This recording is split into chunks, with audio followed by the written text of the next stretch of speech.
And welcome back to class, everybody. Tonight is Sunday, November the 8th. It's about 7 o'clock at night. Not watching the Colts and the Broncos play, so I thought I'd go ahead and shoot this quick video about class session 12.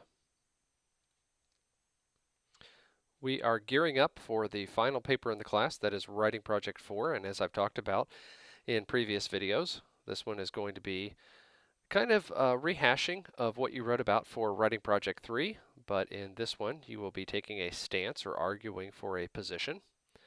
So let's see what we have to do to get prepared for that. You're not actually turning in a draft this time. You will be writing an outline that you will be following for your final writing project.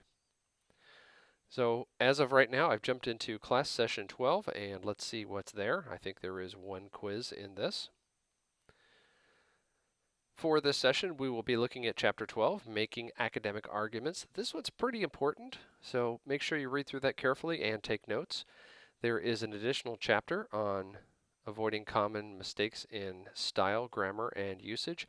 I also sent out an announcement about some of the persistent problems that I've seen so far. So between this chapter and that announcement, I think we'll cover everything. There is a PowerPoint on the working outline, which is what you will be turning in for this week.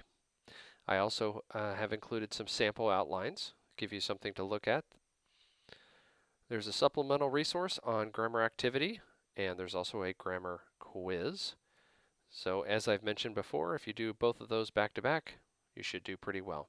And we're also going to finish off the session 11 and session 12 discussion on thesis statements. So let's jump into the learning activities folder and see what's there.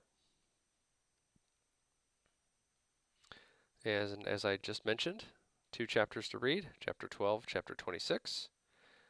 There is a PowerPoint on the working outline. I'm not going to open it here, but I do think it's pretty well done, so please take a look at that when you can. And there are also 2 sample outlines that are attached. I'm going to open one of those, and we'll go through it quickly because I know you're going to read through the entire thing later. It's a good idea to print these out.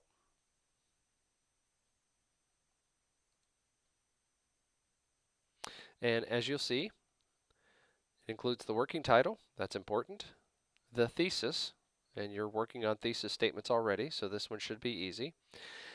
And this is important, the rationale. Why are you not only writing about the subject that you are writing about, but what is your rationale?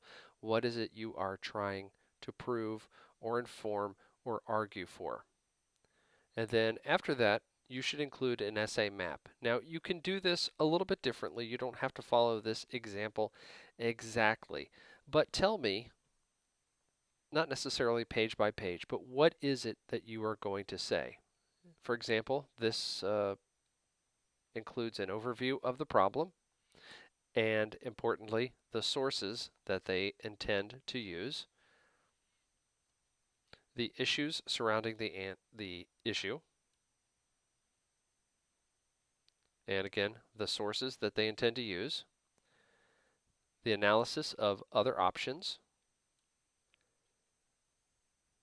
and then their conclusion.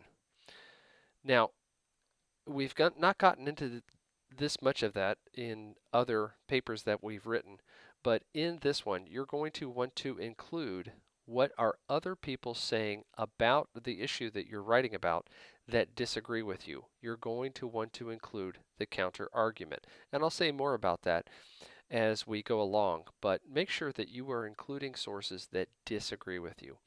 And notice they've got the resources, looks pretty much like a works cited page, and what they intend to use. So print that out, make sure you read through that carefully. Here is the practice grammar activity, and again, you're going to want to take this just before you take the real quiz. If you do those back to back, you'll do well. Purdue OWL's listed also here as a supplemental resource. You will see this consistently throughout until the end of the course because Purdue OWL is that important. Let's go back one page and see what we have for assignments and assessments. Again, there's tutor.com. If you've not used it before, and I know many of you have, make sure on this final paper that you're using tutor.com because it's that important. the majority of points available in this class are weighted towards the final paper. So an extra set of eyes telling you what could be said more strongly and areas that need attention, they will point that out to you. And it's free. Next, we will go into assignments and assessments. And again, we're going to finish off Session 11 and Session 12 discussion board on thesis statements. I know many of you have already posted to this, and I think the discussion there has been very good. Make sure that you respond to at least 2 other students in the class about their thesis statements, and we'll finish this one off. I'm not going to actually open the discussion board right now because I think everyone that is actively participating in the class up to this point has a pretty good handle on things. Here is the grammar exercise, the quiz, on common punctuation errors, including commas, and commas are a big problem. Many of us, including me, tend to use more commas than we need to, and so the whole point of this is to make you more cognizant of that. And then last, we have the working outline. I'll go ahead and open this one. It's the instructions for your working outline.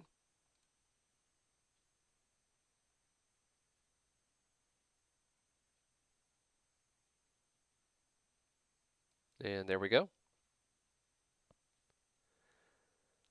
And as we've discussed before, your final paper, Writing Project 4, is an argument-based thesis statement and essay geared to convince someone or argue for a position. In Writing Project 3, of course, we were trying to be neutral and just present both sides. But in this one, we definitely want to try to persuade. And in the example that I showed you, some of this was covered already. Make sure you create a working title and make it clever. Make it something that really stands out, that starts to argue in favor of your position from the very beginning.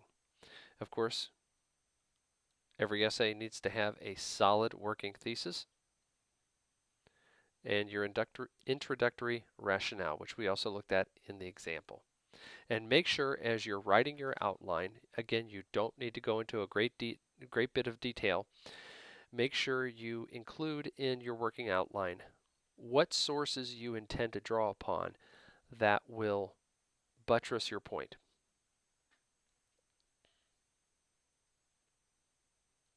And as I pointed out earlier in this video, make sure you develop a counter argument. What are people saying who disagree with your perspective and your point of view? And then in the body of the paper, we will take aim at poking holes in what other people who disagree with us are saying about the same thing. And as it points out here, make sure you identify your evidence. Again, identify the sources you intend to use that are going to support your perspective and your point of view. And last, finish it up with a concluding rationale. What is it that your intended audience needs to know about your position, about your argument, about your perspective? And again, this is not writing the paper itself. You're not writing a draft. That will come later.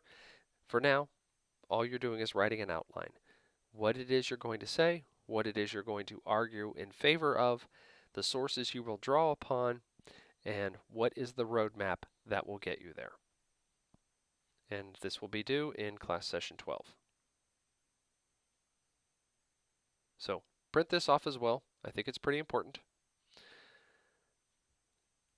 And this is a little bit of an abbreviated class session. Let's go back one page and make sure that we have covered everything. I think we may have.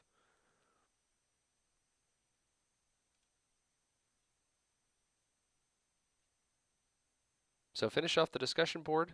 You have 2 chapters to read. There's a practice activity on grammar, and then there is a quiz on grammar. Make sure you do both of those and do them back to back. And then turn in your working outline. And again, there are 2 examples within the course of what you can follow about how to do the working outline. I think that wraps it up for this video. It's a little bit shorter because we have a shorter session this time. But as always, reach out to me anytime that you think you need to. My text number is 812-498-4200. You can email me anytime at mstenger and the number 1 at ivytech.edu. You can also call me at any time at 800-416-1747. That wraps it up for this week. Hope everybody has a great week. I'll see you around. Thanks.